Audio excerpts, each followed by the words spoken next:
There was always something I wondered about from Batiatus' side. How would Batiatus have fared as a politician if he would have been successful, executed his plan on becoming an aedile, and rise up in both fame and political position? Let's have a deep dive into it. Now, something important to notice that Batiatus' father never wanted to really rise above the station of a lanista and really knew his place, yet I think he would have made a good politician when we are talking about his father, because he knew how things ran with Tullius and such. Batiatus was always good at maneuvering his way up, getting his desired something, and was able to easily manipulate people to fit his plans, even going almost as far as to kill his father. Had his father's words not have stopped him that he still loves Quintus that day. Batiatus' father was always an obstacle in the eyes of Lucretia and Quintus. He looked like a decent politician on the upward surface, Quintus we are talking about, but if you look a little deeper into it, you realize that he's actually not, and not at all, in many ways. First and foremost, the incident with Ovidius. He quickly turned a money debt into a murder. But of course, this was because Batiatus was to be attacked by Ovidius' man, to be murdered. Batiatus has him murdered in a fit of rage in reaction to the attack on him, thus quickly turning to violence if needed. It does not matter on who it is.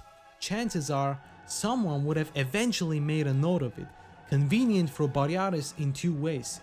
First, Quintus' money issue is gone, and second, an enemy less. But somebody putting two and two together could have figured it out, that maybe he has something to do with the death of Ovidius and his family. Even the magistrate had his doubts on Batiatus, I think, for some time, because he came to him and it was said that the slave who said Ovidius' son is still alive was to be in Batiatus Ludus, if I remember correctly. The first really major encounter was with a much more powerful man than Quintus. It was of course Tullius, which was justified in a way, yet a very dangerous situation for Quintus. Important to notice, people of importance and note would vanish on and around Batiatus without anybody ever questioning it, yet if he would have risen in political position, other politicians would have easily dug up his past conflicts with Tullius as well as Vettius. Why would it make sense for Tullius to just disappear, for example, and Vettius also being gone whilst they were yet so successful and at the beginning of opening the new arena? Batiatus took it for granted and had his plan executed, truthfully thought. The fact is, Tullius vanishing into thin air and Vettius demonstrably not with him would have been something that was not dealt with, and it happened that way because nobody ever took note and nobody really dug up around Batiatus' interactions with them, because there was no reason to, because he was a simple lanista at that time and there was no reason to look deeper into him because people didn't really take him seriously at that time. But this would have been something his opponents could have dug up without too much effort and too much hassle if they really wanted, given Batiatus would have risen a little in political position and he would have for sure made enemies who would gladly dug around his past, and his interactions with Tullius, Vettius, the magistrate and all that followed. Now, many people like Tullius, the magistrate, Ovidius have been known to be around Batiatus and shortly after just poof, be gone.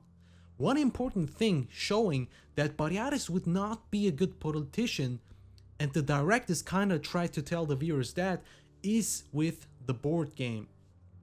Batiatus played with Asher. Asher is not really known to be an expert to maneuver around big operations like these, as Batiatus stated. Spartacus could see a very obvious opening into beating Batiatus within seconds, within seeing the board. With a glance at the board itself.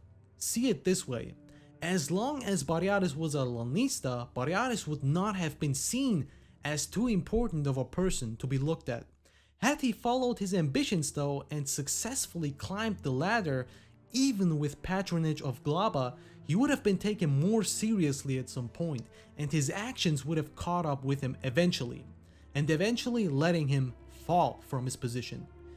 Important people would easily, as said, dug up his past on whom he dealt with, who disappeared, the magistrate, Ovidius, Tullius, Vettius, and likely would have formed connections with the incident that happened, even if they were long forgotten. But here he also quickly turned into violence because his ego was too much. The magistrate didn't really physically hurt him, but he hurt his ego because Batiatus opened his doors and the magistrate basically kicked him in the face in saying he's not suited for political positions.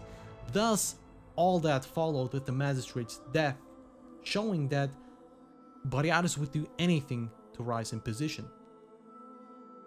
Doesn't matter the consequences. Ultimately leading to Quintus' downfall. Now, Quintus is rash to act, not patient enough and quick to maneuver into violence and bad actions. Chances are he would have been cut down simply attempting to scale the political ladder of Capua. Also, in no way could I see Batiatus becoming aedile or let alone a senator. He could have certainly risen until a certain point with patronage and gained in fame and wealth, but not to his desired ambitions in the Senate, as he stated with Lucretia. Now, there was also a scene in which Batiatus encountered Glaba in the entry to Capua to secure patronage, and Glaba had already suspected everybody, but most likely a little bit of Batiatus too when encountering him, because all of a sudden Ovidius' family is missing. Then Ovidius himself is dead. The magistrate is dead and missing, the murder of him. Then Licenia is also missing, the cousin of Crassus. And all this can easily be dug up if Batiatus encounters a little bit more powerful opponents, like the magistrate or somebody up the ladder in political position. They can easily form connections, like Glaba has a little over here without even doing too much digging. Quintus could have been successful as a lanista, no doubt, and rise slowly on his own accord until a certain point obstacle is reached, when he would have needed a patronage like with Glaba. Batiatus alone has no political skills nor the needs to rise above his position. His ego is what would ultimately hinder his rise. He would have done anything to rise, but sad incidents would hinder his rise and lead him to his downfall, as they have and shown in the series. I think both the board game, when Spartacus obviously saw an opening and Batiatus was shown to be bad at the game, and the beginning of Gods of the Arena, really tried to tell the viewer that Batiatus' ambitions were too far above his positions. And also, Solonius had stated that he tries to maneuver his way around much more and too powerful people around him and around his position, meaning it would eventually lead to Batiatus' downfall before he even gained what he wanted. And so it happened. This is all the reasons why I think Batiatus would not be a good politician. Hope you enjoyed this video, and I'll see you in my next Spartacus video.